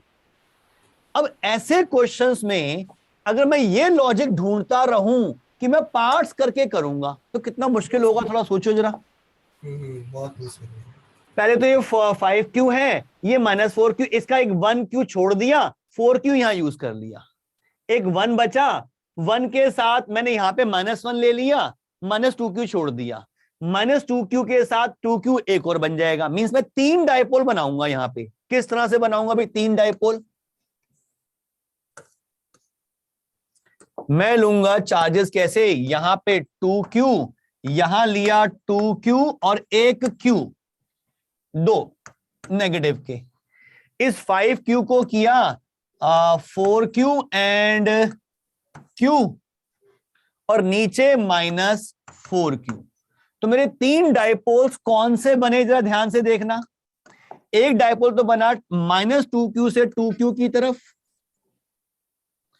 एक बना -q से +q की तरफ, एक बना -4q से +4q की तरफ। ये तीनों के अलग अलग डायपोल मोमेंट निकालूं और फिर इनका वेक्टर सम करूं। भाई परपेंडिकुलर भी हैं और एक ऑर्बिट 45 डिग्री पे भी है, तो मेरे लिए मेहनत बढ़नी जाएगी। इससे आसान मैं क्या करूं, इस ओरिजिन को रेफरेंस मान लूं, जो चार्ज मानना है मानो, हर एक पोल का अलग से मूवमेंट निकाल के फिर ऐड कर दूं। ठीक, तो इस अगर मैं इस रेफरेंस से करूंगा तो मुझे डायरेक्टली मिलेगा इस पॉजिटिव चार्ज के लिए टूवर्ड्स पॉजिटिव चार्ज, यानी कि 2qa i कैप। क्या मैं लिख सकता हूं इसके लिए? Yes sir. -2q के लिए जो आएगा वो भी राइट में आएगा, यानी कि +3। आपकी आवाज आवाज चली गई सर। सर आवाज म्यूट हो गए।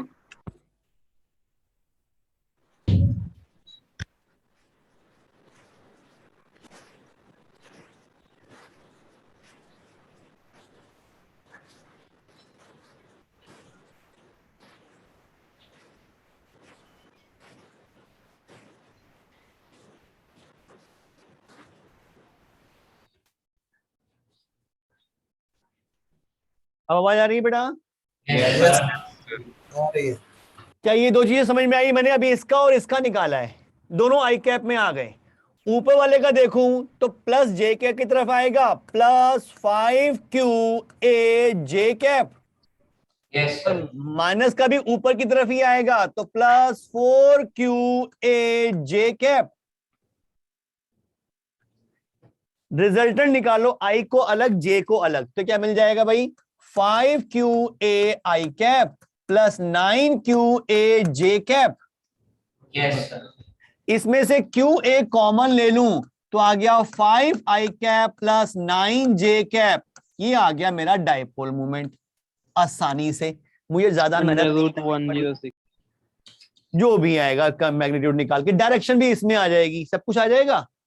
अब यही काम मैं यहां करना चाहूं तो मुझे मेहनत ज्यादा नहीं करनी पड़ेगी। Yes sir. Yes sir. Yes sir.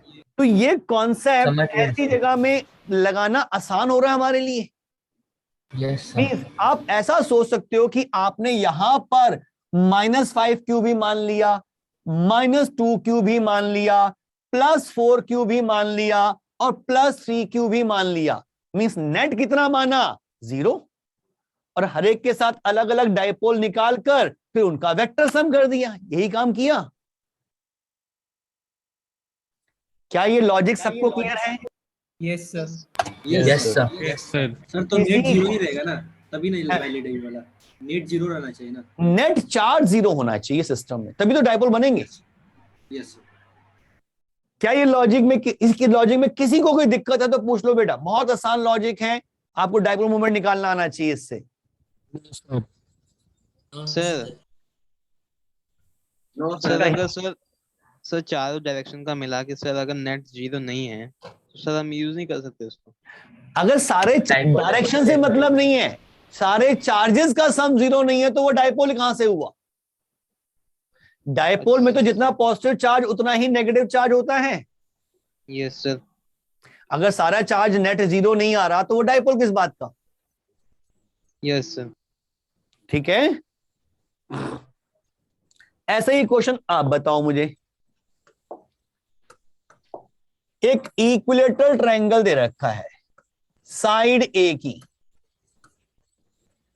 और इसके वर्टिसेस में मैंने चार्ज रख दिया 2q, यहां पर -3q और यहां पर q। नेट डायपोल मोमेंट निकालो।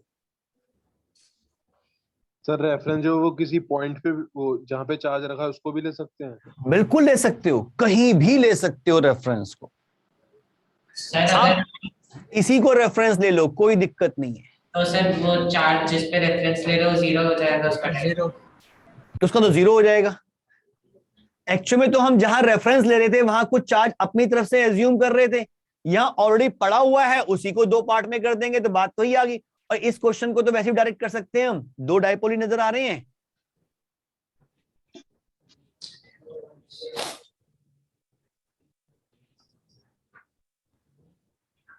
Done sir. क्या आंसर आ रहा है? Sir 2 QA I cap। QA I cap आएगा हाँ प्लस, अच्छा 2 उसके साथ भी आएगा, ठीक है ठीक है, और 2 के साथ आएगा cos 60 हाफ होता है, half I plus √3/2 J cap, यानी कि QA के साथ आ रहा है 2 I cap plus √3 J cap. ये मिल रहा है बेटा? Yes sir. Yes sir. क्या सबको क्लियर है? मैंने इसको माना है x एक्सिस और इसे y एक्सिस। इस टाइप के क्वेश्चन में कहीं कोई दिक्कत? अब थोड़ा सा बोलो सर इस क्वेश्चन में तो डायरेक्टली -3 को स्प्लिट कर देंगे ना? हाँ बात वही है, मैंने इसको रेफरेंस ले लिया, बात वही है। बस सिस्टम का नेट चार्ज देख लो भाई, 0 होना चाहिए पहले।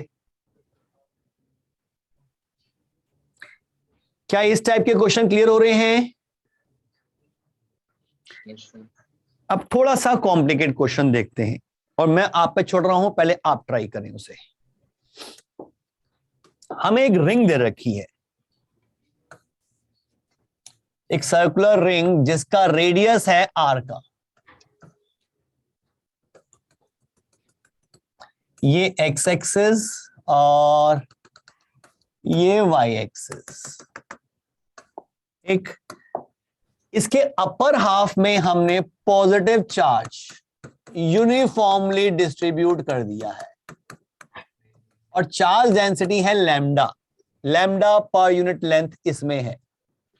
नीचे की तरफ हमने नेगेटिव चार्ज डिस्ट्रीब्यूट कर दिया यूनिफॉर्मली, वही माइनस लैम्डा कह दो भाई।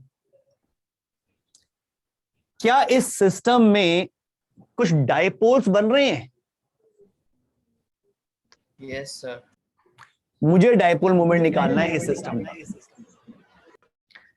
इस सिस्टम का डाइपोल मोमेंट चाहिए, क्या आप कैलकुलेट कर सकते हो? सर इसको तो यस सर, इंटीग्रेशन से कर दूंगा। बिल्कुल इंटीग्रेशन से करना होगा। हाँ बेटा लक्ष्य। मैं कह रहा हूँ सर इससे आर्क वाले मेथड से ही ना कर दे। आर्क वाला कौन सा मेथड पढ़ा आपने डाइपोल के लिए? इलेक्ट्रिक फील्ड का पढ़ा है। डाइपोल का कौन सा पढ़ा है? लेकिन सर वहां से इलेक्ट्रिक फील्ड निकाल के फिर फॉर्मूले से कर देंगे ना। इलेक्ट्रिक फील्ड कहाँ निकालोगे? तो बेसिक डिफरेंस के इलेक्ट्रिक फील्ड डाइपोल तो एक चार्जेस का वो सिस्टम है, पॉजिटिव चार्ज और नेगेटिव, उसकी वजह से इलेक्ट्रिक फील्ड आ रही है ना। किसी डाइपोल की वजह से कहीं पर इलेक्ट्रिक फील्ड आ रही है। तो इलेक्ट्रिक फील्ड मतलब इसमें आपसे इसका पूछा गया डाइपोल मूवमेंट और आप कह रहे हो इलेक्ट्रिक फील्ड निकालने, क्यों? ठीक है सर, समझ में आ गया। आपसे इसका डाइपोल मूवमेंट पूछा, इलेक्ट्रिक फील्ड नहीं पूछी। सर अगर नेट चार्ज 0 ना भी हो तो भी अगर एक्स्ट्रा चार्जेस बचे तो उसके पॉइंट चार्ज की तरह ट्रीट करके वो क्वेश्चन में जो दे रखा होगा तो देंगे बेटा, अदरवाइज उसे हम डाइपोल नहीं कहेंगे। हाँ ऐसा जैसे मैंने एक एग्जांपल भी दिया था, एक तरफ 2q चार्ज है और एक तरफ -3q चार्ज है, तो -3q का कुछ पार्ट 2q के साथ मिलकर एक डाइपोल बना रहा है और -q बच गया, ऐसा सोच सकते हो। लेकिन जब तक लिखा ना हो आप ऐसा एज्यूम नहीं करोगे। डाइपोल मूवमेंट निकालने के लिए सिर्फ तभी आएगा जब वो कंप्लीट चार्ज 0 हो, उसमें मींस वो डाइपोल बना रहा हो, तभी उसका यूज करेंगे हम। ऐसे किसी क्वेश्चन में हम खुद अपनी तरफ से डाइपोल्स नहीं बनाएंगे अगर नेट चार्ज 0 नहीं है तो। इसका डाइपोल मोमेंट निकालना है। इसका डाइपोल मूवमेंट निकालना है, इस सिस्टम का डाइपोल मूवमेंट निकालना है, इलेक्ट्रिक फील्ड नहीं। 0 क्यों? नहीं सॉरी। देखो दो लॉजिक है इसको करने की, दोनों तरीके से कर सकते हो इसमें। सर डिस्टेंस क्या होगी सर? किसका डिस्टेंस? सर नेगेटिव और पॉजिटिव के बीच में। सब दे तो रखे हैं आपको, रेडियस r दे रखा है सर रिंग का, रिंग का रेडियस r गिवन है। सर 2 लैम्डा r² पाए। मुझे आंसर नहीं पता, निकालना पड़ेगा। आपका कितना आंसर आ रहा है? 2 lambda are square pi. R square pi. देख लेते हैं, अभी चेक कर लेते हैं। और किसी का कुछ और आंसर आ रहा हो तो बताना।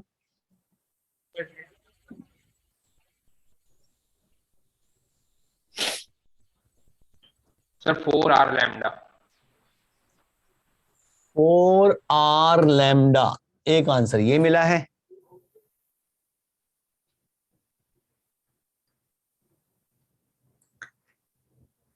इसको करने की दो तरह की लॉजिक लगा सकते हो। किस तरह से? देखो, पहला केस तो मैं बना रहा हूं कुछ इस तरह से। देखो बेटा कि मैंने यहां पर रेफरेंस लिया एक, इसको हटा दूं।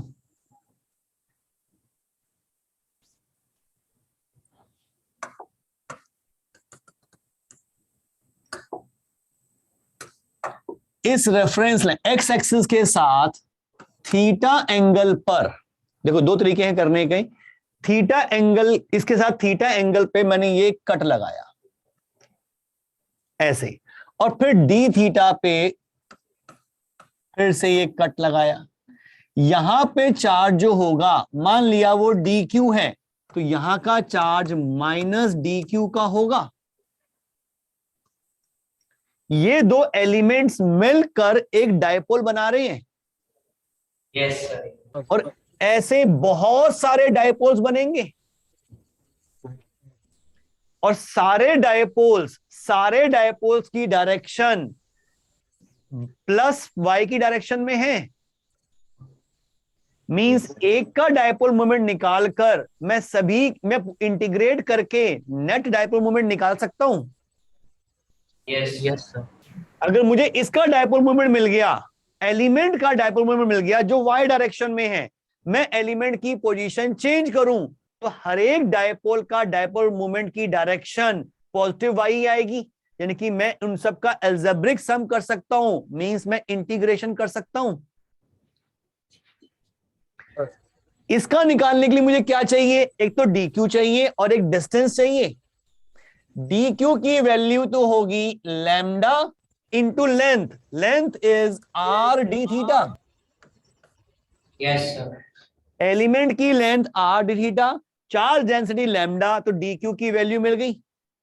और ये डिस्टेंस, अगर मैं इतना डिस्टेंस कहूं, ये आर, ये थीटा, तो ये आर साइन थीटा। हाँ, ये आर साइन थीटा, तो ये भी आर साइन थीटा। यस। यानी कि इस डायपोल का डायपोल मोमेंट अगर मैं डीपी कहता हूं तो वो आएगा lambda R D theta charge into distance between the charges 2r sine theta. ये मिल गया इस एलिमेंट का डायपोल मोमेंट, और इसको मैं इंटीग्रेट कर दूं तो मुझे नेट डायपोल मोमेंट मिल जाएगा। इंटीग्रेशन में वेरिएबल है थीटा। थीटा को कैसे वेरी करूं कि पूरी रिंग कवर हो जाए? 0 to पाई। 0 to पाई। क्योंकि 0 से पाई करूंगा तो ये दो एलिमेंट लेते लेते लेते पूरा रिंग कवर हो जाएगा। यस। तो ये P मिल जाएगा। इसमें देखो भाई 2 बाहर आ गया, लैम्डा बाहर आ गया, आर स्क्वायर बाहर आ गया, इंटीग्रेशन में रह गया साइन थीटा। साइन थीटा का integration minus cos theta. Minus cos theta means minus cos pi plus cos 0। Cos pi होता है -1, तो ये हो जाएगा +1 +1 +1 2। यानी कि आंसर आ रहा है 4 लैम्डा आर स्क्वायर। ये किसने बताया तो था ठीक, लेकिन आर स्क्वायर नहीं बताया, बस बाकी तो ठीक बताया था। अभी तो ये दोनों ही गड़बड़ा रहे हैं। क्या ये समझ में आया? हाँ बेटा। सर डायमेट्रिकली अपोजिट लेके इजी पड़ेगी। उससे भी कर सकते हैं। देखो यहां तो हमारी सबकी डायरेक्शन सेम थी, हमने ऐसे ऐड कर दिया। दूसरा लॉजिक जो आप कह रहे हो, डायमेट्रिकली अपोजिट ले तो डायपोल्स की डायरेक्शन चेंज हो रही होगी, फिर हमें कंपोनेंट का ध्यान रखना पड़ेगा। अब वो कैसे होगा जरा समझो। दूसरा लॉजिक इसी क्वेश्चन का। सर मैंने भी डायमीटर वाले से किया था। आंसर सेम ही आ रहा है। सर वो 4 लैम्डा, वो आर में मेरा आर स्क्वायर मिस होगा एलिमेंट लेने में। अच्छा, यहां नेगेटिव चार्ज है, ऊपर पॉजिटिव चार्ज। अब हमने क्या किया, यहां से थीटा एंगल पर इस तरह से कट कर दिया और डी थीटा का एलिमेंट ले लिया, यानी कि यहां का डी क्यू और यहां का माइनस डी क्यू एक एलिमेंट ले लिया। इस डायपोल का डायपोल मोमेंट डीपी जो होगा वो आएगा lambda into r D theta, charge into distance to r. लेकिन इस डायपोल की डायरेक्शन को ध्यान से देखो तो ये डायरेक्शन इस तरफ आएगी। अब मैं थीटा वेरी करूंगा तो डायरेक्शन चेंज हो रही है, तो मैंने क्या किया, ऐसा ही एक डायपोल इधर भी ले लिया, उतने ही थीटा पर इसका डायपोल मूवमेंट इस तरफ होगा। इन दोनों डायपोल्स के कॉस कंपोनेंट कैंसिल हो जाएंगे और साइन कंपोनेंट्स ऐड हो जाएंगे। मीन सारे डायपोल्स के साइन कंपोनेंट्स ऐड होंगे, तो नेट डायपोल मूवमेंट मैं कह सकता हूं डीपी साइन थीटा का integration from theta very from, अगर मैंने 2 टाइम्स ले लिया तो π/2 से ही काम चल जाएगा। Yes sir. सॉल्व कर लो भैया। अब इसे 2 इंटीग्रेशन डीपी का मतलब है lambda are square 2 d theta into sine theta 0 to π/2, तो यह आ गया 2 2 जा 4 lambda are square sine theta का integration minus cos theta, minus cos theta means minus cos π/2 plus cos 0, ये हो गया 0 और ये 1, तो आंसर आ गया 4 लैम्डा आर स्क्वायर। क्या यही आंसर पहले भी आया था? यस। 4 lambda are square. क्या दोनों लॉजिक समझ में आ रहे हैं? यस।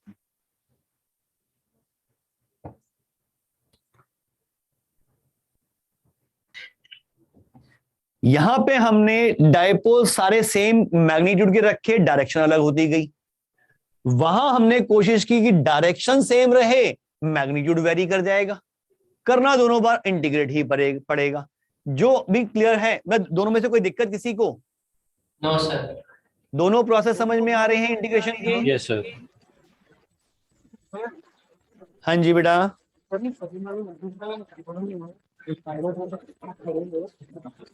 आपकी आवाज बहुत कट कट के आ रही है, मुझे कुछ क्लियर नहीं हो रहा, दोबारा बता बेटा। इंदिरापुरम सेंटर कुछ नेटवर्क इश्यू है, पता नहीं क्या है, आपकी आवाज बिल्कुल समझ में नहीं आ रही। किसी को समझ में आ रही है आवाज? फिर से बता।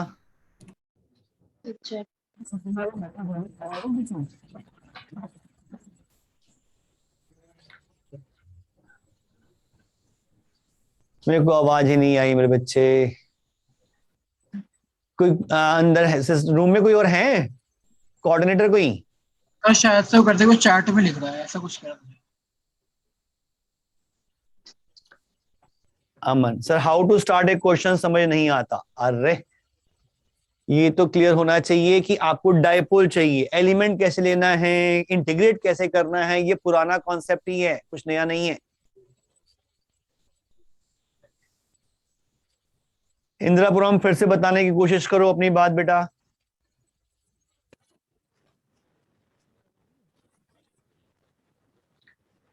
अब तो जो आ रही थी वो भी नहीं आ रही, खत्म, बिल्कुल ही खत्म हो गई है। आवाज नहीं आ रही सर मुझे इंदिरापुरम सेंटर से।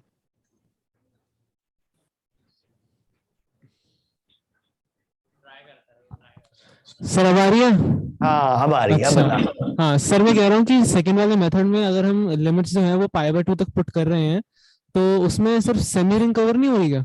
नहीं, देख हम एट ए टाइम ये 2 एलिमेंट लेके चल रहे हैं कि मैंने 2 लगा दिया। हाँ। अब वेरी करके देख, थीटा को पहले 0 रख। थीटा 0 का मतलब ये वाला पार्ट और ये वाला पार्ट यूज हो गया।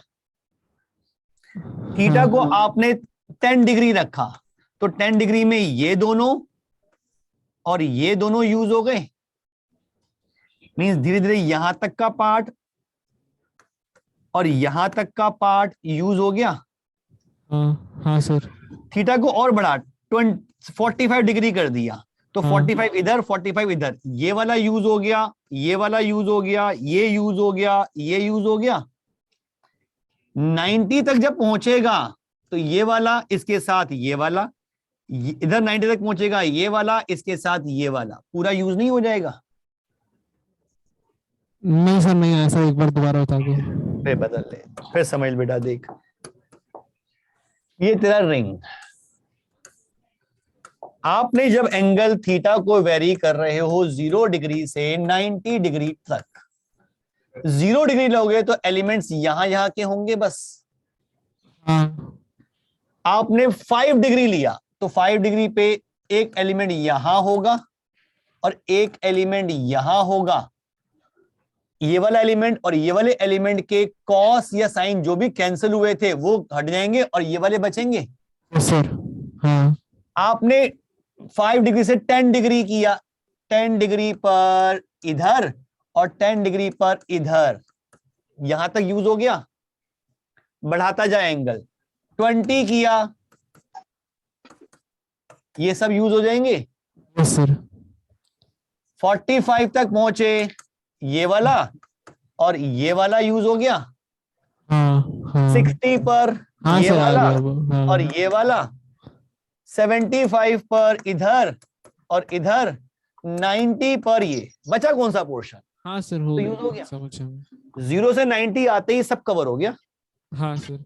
और सर मेरे पास मैं एक और मेथड से ट्राई किया था सर, अगर आप बता देना, क्या मेरे को पता नहीं कि वो लॉजिकली सही है या नहीं।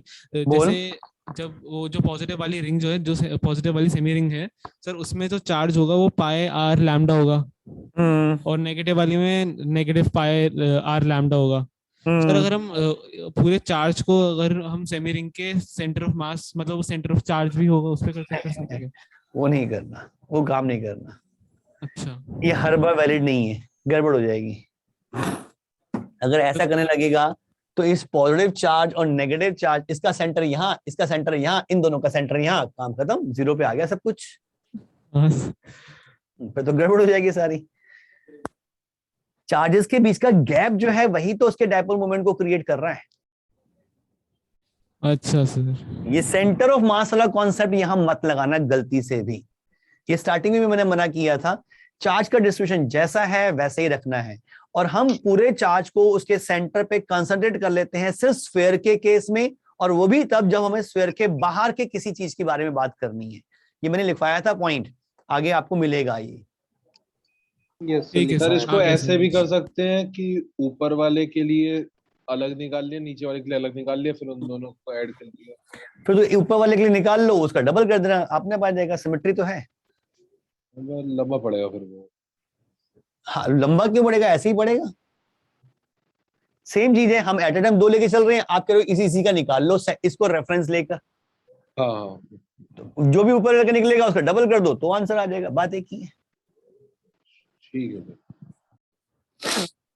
क्लियर है ये क्वेश्चन डायपोल मोमेंट का? यस जी सर। Yes sir. चलो एक क्वेश्चन और ट्राई करो, एक बढ़िया क्वेश्चन दे रहा हूं इसी का। आज डायपोल मोमेंट की ही बात कर रहे हैं बस। एक रिंग और ये x axis y axis, reference line ये जिससे हम थीटा एंगल मेजर कर रहे हैं एंटी क्लॉकवाइज डायरेक्शन में, और बता रखा है कि इस रिंग में हमने चार्ज को डिस्ट्रीब्यूट किया, लेकिन अब चार्ज डेंसिटी जो है वो कांस्टेंट नहीं है, वो वेरी कर रही है। चार्ज डेंसिटी जो है वो इस तरह से है, lambda is equals to lambda not cos theta. Sir ऐसा क्वेश्चन एक वेरिएबल लैम्डा वाला पेपर में आया है। हाँ, उसमें इलेक्ट्रिक फील्ड का आया होगा शायद, पेपर में या फिर डीपीपी में कहीं था। डीपीपी में था सर, उसमें बीच में थ्रेड था रिंग के बीच में थ्रेड था, फिर हमें उसको पूरे थ्रेड के लिए इंटीग्रेट करना था, कुछ ऐसा सा क्वेश्चन था। अच्छा, पहले तो इसी को करो, वो भी देखेंगे। पहले तो सोचो, हमें इसमें सिर्फ डायपोल मोमेंट निकालना है। डायपोल मोमेंट है ना, है बेटा? लैम्डा नॉट कांस्टेंट है ना? लैम्डा नॉट कांस्टेंट है, लेकिन पहले तो ये बताओ, क्या इस तरह का अगर मैं चार्ज डिस्ट्रीब्यूशन करता हूं तो क्या यहाँ पर डायपोल बन रहे हैं कंप्लीट? तो सब में एक ही चार्ज होगा, नेट जीरो में नहीं बन रहा सर। है जीरो कैसे आएगा? Sir right half positive.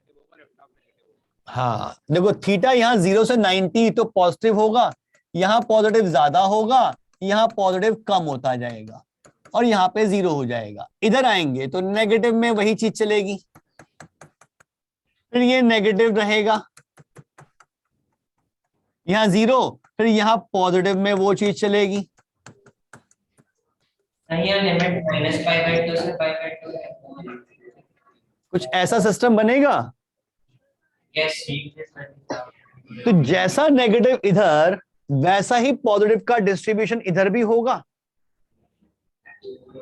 Cos का कर्व सबको पता है इस तरह से चलता है 360 डिग्री तक। फर्स्ट क्वाड्रेंट और फोर्थ क्वाड्रेंट में पॉजिटिव होता है, सेकंड और थर्ड क्वाड्रेंट में नेगेटिव होता है। तो सेकंड और थर्ड क्वाड्रेंट में नेगेटिव, फर्स्ट और फोर्थ में पॉजिटिव। यहाँ पॉजिटिव ज्यादा, यहाँ नेगेटिव ज्यादा, यहाँ पे कम होते जाएंगे, यहाँ 0 चार्ज, यहाँ 0 चार्ज। तो ये सभी डायपोल्स राइट डायरेक्शन में आएंगे। तो इस सिस्टम में जो डायपोल मूवमेंट मिलेगा वो राइट डायरेक्शन में मिलेगा नेट। बस निकाल लो अब इसका आराम से, डायपोल मूवमेंट तो निकाल सकते हो।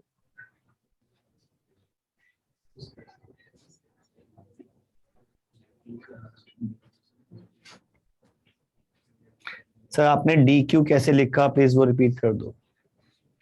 डी क्यू बेटा ये पुरानी चीजें हैं, ये आपको आनी चाहिए। वैसे डी क्यू मतलब इस एलिमेंट का चार्ज, इस एलिमेंट की लेंथ आर डी थीटा की होगी। क्या ये क्लियर है प्रिया?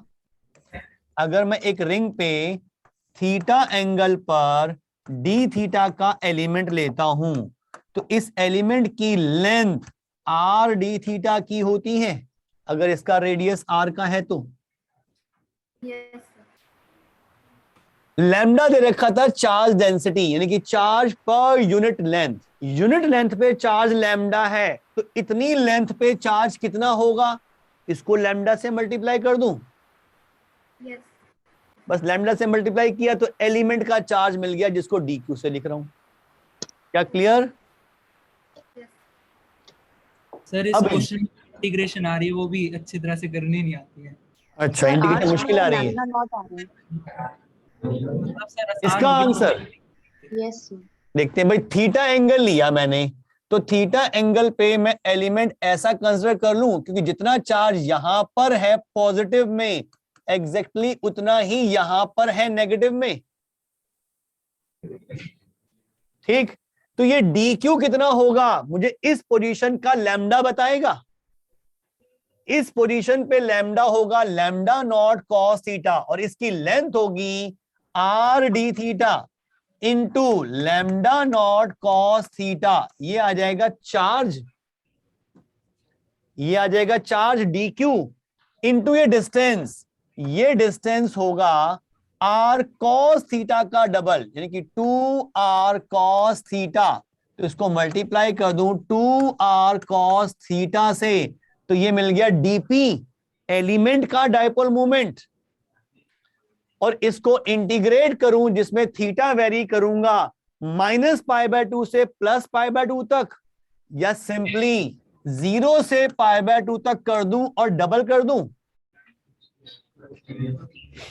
0 से π/2 ऊपर का पार्ट ले लिया, अरे नीचे का भी तो उतना ही, डबल कर दिया, तो ये मिल जाएगा नेट डायपोल मूवमेंट। तो इसमें आ गया भाई 2 to 4 r² लैम्डा नॉट, सब कांस्टेंट बाहर आ गए, अंदर रह गया cos square theta D theta. इसका इंटीग्रेशन नहीं आता सर? मैंने ना एक्चुअली दूसरे मेथड से किया। कैसे? सेंटर को मान लिया, मतलब रेफरेंस पॉइंट ऐसे। हाँ, और फिर x और y को दोनों कंपोनेंट में। सर मैंने भी ऐसे ही किया है, cos का कंपोनेंट उठेगा वो तो बहुत आसान हो जाएगा, वो और आसान हो जाएगा। उसमें इंटीग्रेशन, उसमें साइन भी आ रहा होगा, cos भी आ रहा होगा। नहीं सर, यही आ रहा है cos square theta D theta. Sir ये x कंपोनेंट आ रहा है, ये वाला जो है ना। अच्छा, 4 और y कंपोनेंट? y तो कट जाएंगे ना। y तो अल्टीमेटली कट ही जाने हैं। यस सर, इसलिए वो लिया नहीं, 2 करके ले लिया, तो इसका यही रिजल्ट आ रहा है, मतलब दोनों केस में। उसमें भी ये cos square theta D theta का। इसको वीडियो बहुत लैग हो रही है। वीडियो लैग कर रही है। नहीं सर सही है सब कुछ। अब इसमें आ जाएगा बेटा इंटीग्रेशन, कॉस स्क्वायर थीटा को इंटीग्रेट करते हैं हम किसका लिखकर 1 प्लस कॉस 2 थीटा बाय 2।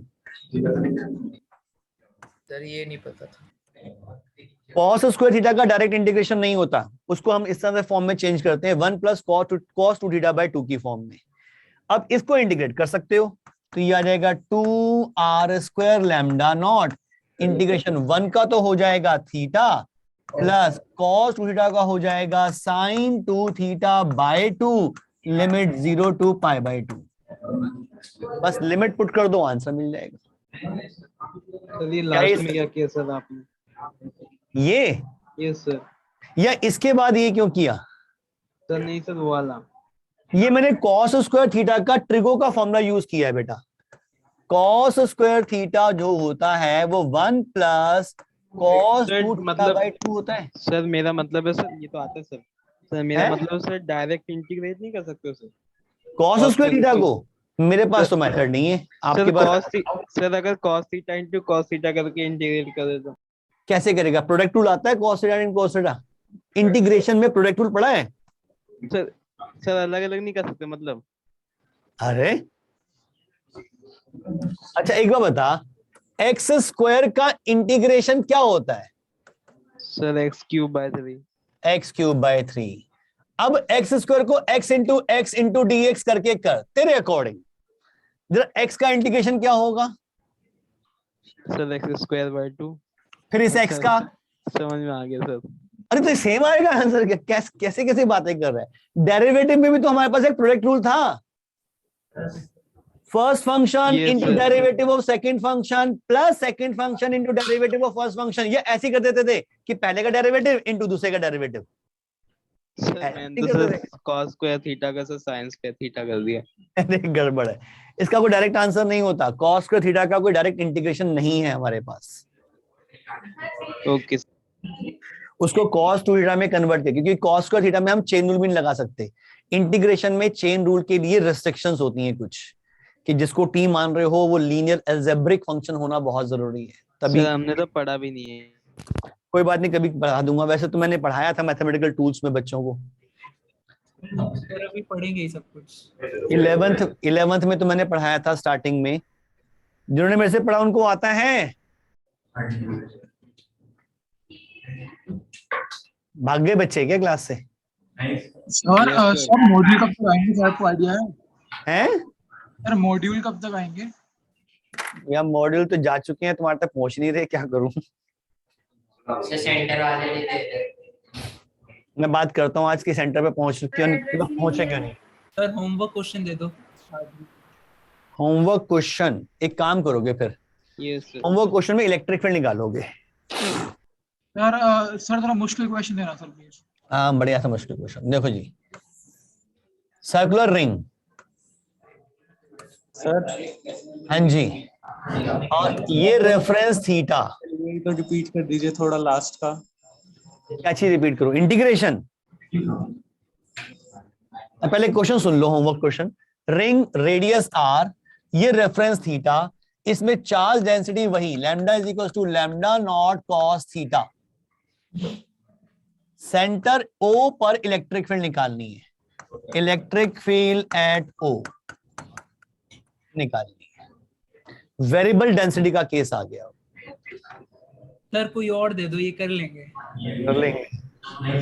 अभी तो बहुत मुश्किल काम तो किए नहीं कि हम कुछ को आपको दे दें। सर ये लैम्डा वो है ना, चार्ज डेंसिटी है ना? हाँ ये चार्ज डेंसिटी है, बिल्कुल। एक बढ़िया क्वेश्चन जिसको देख के डर लगे। सर एक आध दो सर इंटीग्रेशन की दो सर, ताकि रिपीट हो जाए इंटीग्रेशन थोड़ा। इसमें इंटीग्रेशन ही काम आएगा। और मेरे दिमाग में ऐसा कोई मुश्किल नहीं आ रहा मतलब रोटेशन वगैरह कुछ घुस जाए बीच में तब मजा आता है। मतलब क्या घुस जाए? रोटेशन वगैरह कुछ आ जाए बीच में, ऐसा कुछ। वो आगे आएंगे। अभी रोटेशन, अभी तो मोशन वाला पार्ट ही नहीं किया हमने। मोशन वाला पार्ट करेंगे तो वो आएंगे क्वेश्चन बहुत। अभी के लिए रहने दो, नेक्स्ट क्लास में दूंगा बेटा। फिर कुछ और कॉन्सेप्ट लेंगे। क्या बचा है? अरे तो बहुत कुछ बचा है सर। वो होमवर्क क्वेश्चन का आंसर तो बता देते। पाथफाइंडर वाला दिया था ना आपने। पेंडुलम वाला नेक्स्ट क्लास में मैं बता दूंगा आपको, सॉल्व कर दूंगा पूरा। इसमें कोई कुछ पूछ रहा था? इसमें कोई कुछ पूछ रहा था? सर नोट करना है, थोड़ा साइड हो जाइए। लो जी, मैं जा ही रहा हूँ। कल आप क्लास रखोगे ट्यूसडे को? कल पता नहीं बेटा, अभी कंफर्म नहीं है, अपना शेड्यूल देखना पड़ेगा मुझे। कल उम्मीद नहीं है, आपकी वेडनेसडे को ही क्लास होगी। Thank you sir. Okay bye sir, thank you. Bye बेटा। Thank you sir. Bye sir.